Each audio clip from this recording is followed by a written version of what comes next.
Sama Ketua Dewan Etik Perkumpulan Survei Opini Publik Indonesia atau yang disingkat Persepi. Ia juga Guru Besar Statistika Institut Pertanian Bogor, Profesor Asep Saifuddin. Prof, kalau kita melihat begitu banyak survei yang kemudian bisa berbeda satu sama lainnya, sebenarnya survei itu bisa salah nggak? Sejauh metodologinya benar, survei itu bisa berbeda tapi tidak salah. Karena itu potret saat itu. Tapi tidak berarti itulah yang akan terjadi. Itu yang harus diingat. Belum tentu ini pasti akan terjadi karena itu Betul. potret saat itu. Potret saat itu, iya. Karena parameter itu berubah. Oke, Ya, tapi Prof ini apakah sebagai Ketua Dewan Etik Persepi yang membawahi lembaga-lembaga survei Anda ingin membela organisasi ini dengan mengatakan ya nggak ada yang salah, cuman ini ya motretnya yang beda. Padahal selama ini lembaga survei banyak dituduh sengaja menggiring opini atau sengaja diarahkan untuk kepentingan paslon tertentu. Tergantung siapa yang bayar. Oke, kalau tergantung siapa yang bayar di Persepi sudah jelas bahwa itu tidak boleh terikat dengan siapa yang bayar. Persis, Itu tadi satu. Profesor Ya. sudah jelasin. Tapi yang kedua adalah metodologi yang dia pakai kita teliti dan metodologi itu sesuai dengan kaidah-kaidah ilmu statistika dan hasilnya apapun hasilnya itu benar saat itu. Tetapi saya juga bisa mengatakan bahwa angka saat itu bisa berubah di hari, 2 hari, 3 hari, bahkan 1 bulan yang akan datang.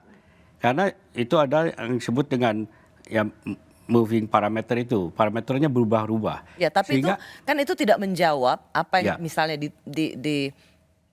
diduga atau disyakwasangkakan oleh Capres 01 bahwa lembaga-lembaga survei ini memang sengaja diarahkan ke sana begitu. Itu kan tidak menjawab tuduhan itu, Prof. Iya, tapi kalau menurut saya sih gini, sejauh metodologi benar itu balik lagi ke metodologi. Apapun hasilnya itulah. Tapi tidak boleh diterjemahkan bahwa itu akan terjadi berikutnya. Oke. Itu. Misalnya kalau kita lihat kemudian keluar survei SPIN sebesar 51,8% atau 50,9%. Lalu ada survei IPS dia juga di atas 50%. Dan itu kemudian dilihat bahwa wah ini udah tambah, ini bahkan bisa langsung 1 putaran. Nah ini kan seperti mengorkestrasi bahwa ada paslon tertentu yang sudah hampir dipastikan 1 putaran, masuk 1 putaran dan menang.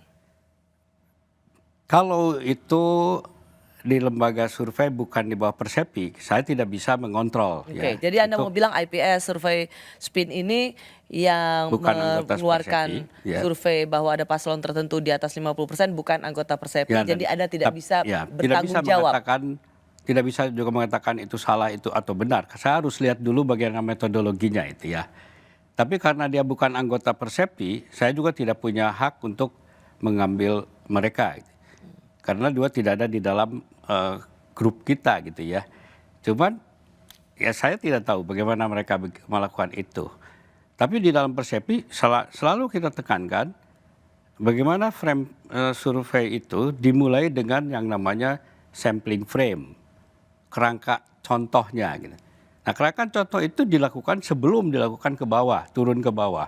Nah, kalau kerangka contohnya tidak bisa diperlihatkan kepada Dewan Etik, kita mulai curiga nih.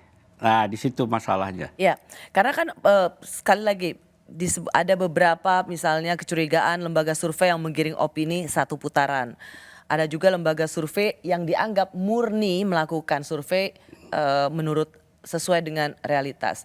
Kenyataannya tuh menurut Anda benar semuanya sesuai dengan realitas di bawah anggota Persepi atau ya bisa saja memang dia mengikuti siapa sponsornya selama hasilnya nggak terlalu jauh dari range yang selama ini dikeluarkan. Di dalam survei tidak boleh ada hipotesis untuk 1 putaran. Tidak boleh itu. Karena kalau ada hipotesis untuk 1 putaran, maka akan terjadi bias terhadap nomor siapa pemenang gitu ya. Ini terkait pertanyaan peneliti di lapangan ya, Prof? Ya. Jadi si lembaga survei itu kalau ingin melakukan survei, hipotesisnya itu general hipotesis.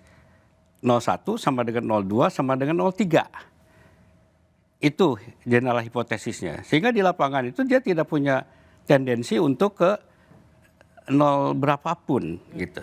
Nah kalau itu dipegang, hasilnya nanti itu sah. Yang disebut secara statistik itu tidak bias. Ya, kalau hipotesisnya dipegang dan dijaga oleh metodologi. Tapi kalau ada suatu lembaga survei yang sudah cita-citanya untuk satu putaran, nah itu lain lagi. Nah bisa saja hipotesisnya tidak di sama dengan 01 sama dengan 02 atau sama dengan 03. Misalnya contohnya gimana pertanyaan? Apakah Anda setuju satu putaran supaya tidak ribut? Nah itu penggiringan itu. Ya jadi kalau Itu yang kita Anda tadi sebut sudah bias ya? bias, Memang diarahkan responden untuk setuju satu putaran. ya itu bias itu. Walaupun bisa saja hasil daripada pertanyaan itu jawabannya tidak setuju kan. Tapi kan pertanyaan-pertanyaan satu putaran itu kan bukan pertanyaan metodologi kan. Tapi pertanyaan metodologi adalah ya bagaimana mendapatkan angka terhadap pasangan itu. Bicara soal pertanyaan, banyak ada kritikan dari pendiri Polmark. Saya tahu ia juga menjadi anggota Persepi. Betul.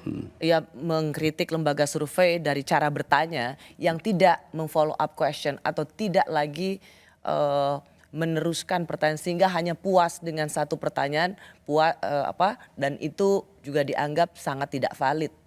Karena di sini juga sejalan dengan apa yang Anda jelaskan bahwa peneliti di lapangan itu sangat berpengaruh ketika bertanya pada responden. Ya, memang jenis pertanyaan dan juga gaya bertanya, bahkan pakaian bertanya pun harus bebas dari kecenderungan. Itu penting ya. Kalau itu dia lakukan, itu boleh dikatakan unbiased, tidak bias.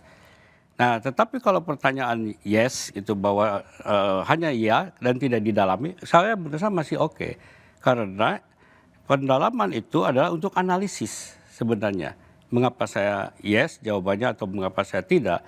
Analisisnya bisa saja ada in-depth interview kan itu. Itu jadi nggak masalah. Yang penting ketika dia bertanya untuk 01, 02, 03 itu tidak ada preferensi sedikit pun.